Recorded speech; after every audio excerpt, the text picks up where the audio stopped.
উপস্থিত আছেন মাকসুদা বেগম, স্বামী ফজলু, শান্তকুমার ভোগ, থানা লোহজং, জেলা মুন্সিগঞ্জ। উনি একটি অভিযোগ দায়ের করেছেন, আমাদের কাছে লিখিত অভিযোগ দায়ের করেছেন। তো আমরা এখন ওনার মৌখিক ভাবে যে বক্তব্যটা সেটা আমরা অন রেকর্ডে নেব।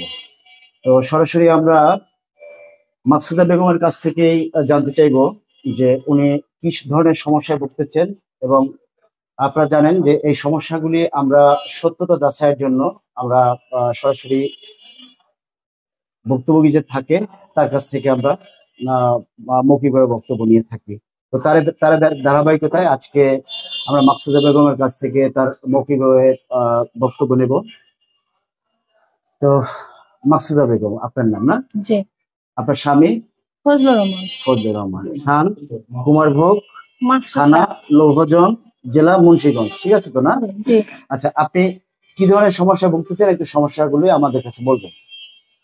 আমার বাবা কি ওই যে ওইখানে জায়গা ছিল, ওটা আমরা যখন ছোট আমার বাবা মারা গেছে, তখন ওই যে একজন আমরা জানি যে জায়গা বিক্রি হয়নি, এখন এরা বলতেছে যে জায়গা বিক্রি হয়েছে।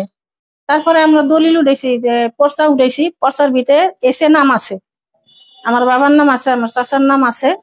এরা বলতেছে যে এরা সব কিনে নিছে, আমাকে কোনো জায়গা নাই। পরে আমরা দলিল উঠাইছি, এখন দলিলে পাওয়া যাইতেছে যে 14% জায়গা সেখানে বিক্রি হয়েছে 7, আর 7 তো দলিলে থাকে।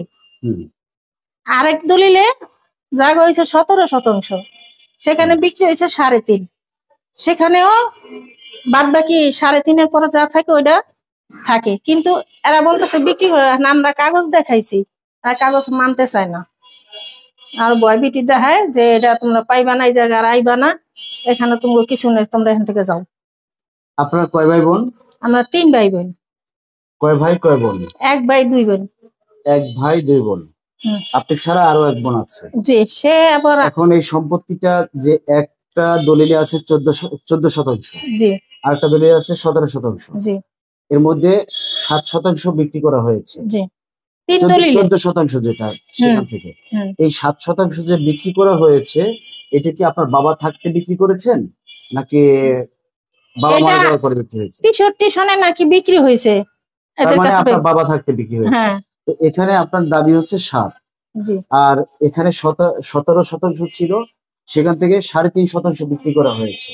এটাও কি আপনার বাবা থাকতে বিক্রি করা হয়েছে? জি।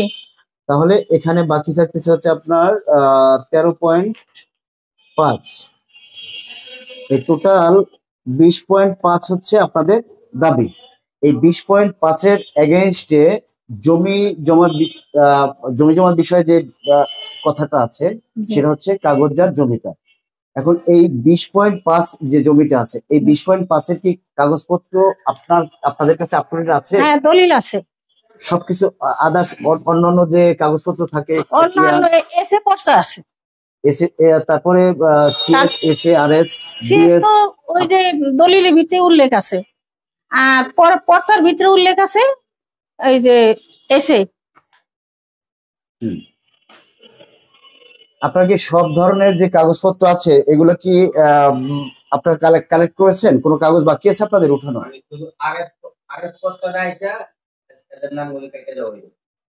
সিএস থেকে আরএসএস কেটে কেটে আরএস, সিএস থেকে কেটে আরএসএস, সিএস থেকে সিএস এসএস এসএস। ওই দুটো মিলে তিনটা ধরে বিএস জরিপটা হয় না? না, শুধু আরএস জরিপটা তাদের অন্যান্য ভাইবোনেরা যারা আছে এই সমস্ত নাম দিবেন না। তাহলে তাদের ওখানে কি আপনার বাবার নাম নেই? না। আচ্ছা, আপনার বাবার নাম নেই কেন? এটা কি আপনারা কোনো ধরনের কোনো কিছু করেছেন? এ সম্পর্কে কোনো খোঁজখবর নিয়েছেন যে আপনার বাবার নাম নেই কেন? না, ওই আজকে তো যে ফখরুদ্দিন আমল থেকে আজকে 24 বছর চলতেছে, 24 বছর ধরে তার কাছে যাইতেছি যে আমার বাবার এইটুকু আছে পয়সা নিয়ে, এরা এটা দিতে চায় না, ভয়ভীতি দেখায় যে এটা নাই, তাই এটা তো বিক্রি করে গেছে, এটা করছে ওইটা করছে। না না, আমার বাপেরও এখান থেকে ভয় দেখায়। আর আমার বাপে এই যে যুদ্ধের আগে আসছে, আর ওই দেশে যায়নি। তো আপনারা কি এই জমা জমি নিয়ে আমাদের কাছে এসেছেন মানবাধিকার সংস্থা, ঠিক আছে, কিন্তু কোর্টে কোনো মামলা কি আপনারা করেছেন কখনো? না, কোনো ধরনের কোনো মামলা চলমান নেই? না। আচ্ছা, আর কাগজপত্র এখানে বিএস জরিপটা হয় না, 3টা জরিপ হয়েছে। জি। 3টা জরিপের মধ্যে লাস্টের যে জরিপটা সেটার মধ্যে আপনার বাবার নাম আসে নাই। না। আচ্ছা, আপনার বাবার নাম না আসলে এই যে 20.5% জমিটা এটা কার দখলে আছে? এটা দখল আছে 4 জন। 4 জন দখল আছে। সেই 4 তিন জন দলিলের মালিক 3 জন, হাসান শেখ, মোবারক হোসেন আর ওই যে মোফাজ্জল শেখ।